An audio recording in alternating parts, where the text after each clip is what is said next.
এই ছেলেটাকে আমি চিনতাম ব্যক্তিগতভাবে, এবং সকালে দেখার পরে আমার সেই মন মানসিকতা কোর্ট করব এটা নাই। একটা অ্যাবনর্মাল লোক, অপ্রকৃতস্থ মানুষ, যার প্রতি আমরা সহানুভূতি দেখাবো, তাকে ভাত খাওয়াইয়া, কতখানি ঠান্ডা মাথার কাজ, ভাত খাওয়াই পিটে মারবো, এটা তো অচিন্তনীয়। এই বর্বরতা ঢাকা ইউনিভার্সিটির মতো যদি ছেলেরা করে, তার যাওয়ার জায়গাটা কোথায়?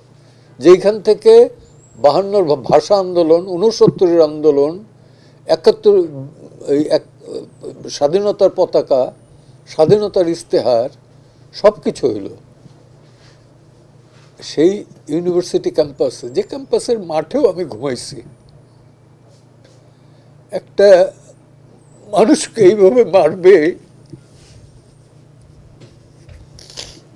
আর আমার উপদেষ্টারা বলবে যে এটা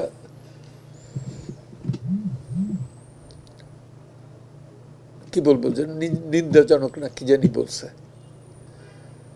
তা আমার প্রশ্ন হলো যে স্বরাষ্ট্র উপদেষ্টা উনি এটার বিরুদ্ধে কি অ্যাকশন নিছেন? আজকে বাংলাদেশে 30 থেকে 35টা মব জাস্টিসের এই ঘটনা ঘটছে।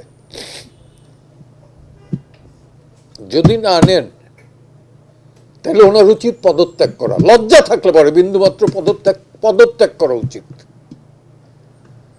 এবং জনগণের কাছে হাত জোর করে মাপ চাওয়া উচিত।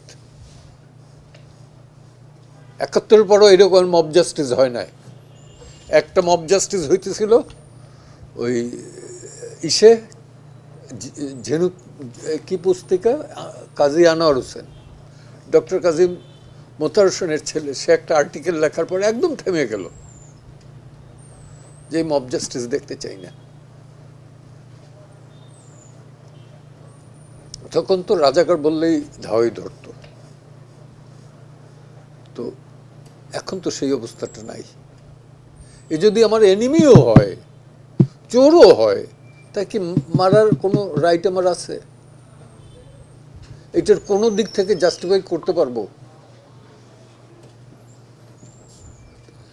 আমি কি বলবো, যে আমার খুব কষ্ট লাগে এই কারণে, এর জন্য কান্না করার লোকটাও নাই, ওর পরিবারে কেউ নাই। ওর যৌবনকালের ছাত্রাবস্থার ছবি দেখো আর এখনকার ছবি দেখো।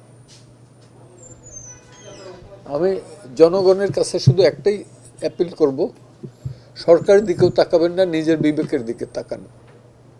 অপরাধ করলে পরে হ্যাঁ, থানা পুলিশ যদি না থাকে তারপরও আপনি ছেড়ে দেন, কিন্তু বিচারের দণ্ড এটা নিজের হাতে নিয়েন না, নিজের হাতে নিয়েন না। আইন নিজের হাতে তুলে নেওয়া এটা মোটেই সভ্যতার লক্ষণ না।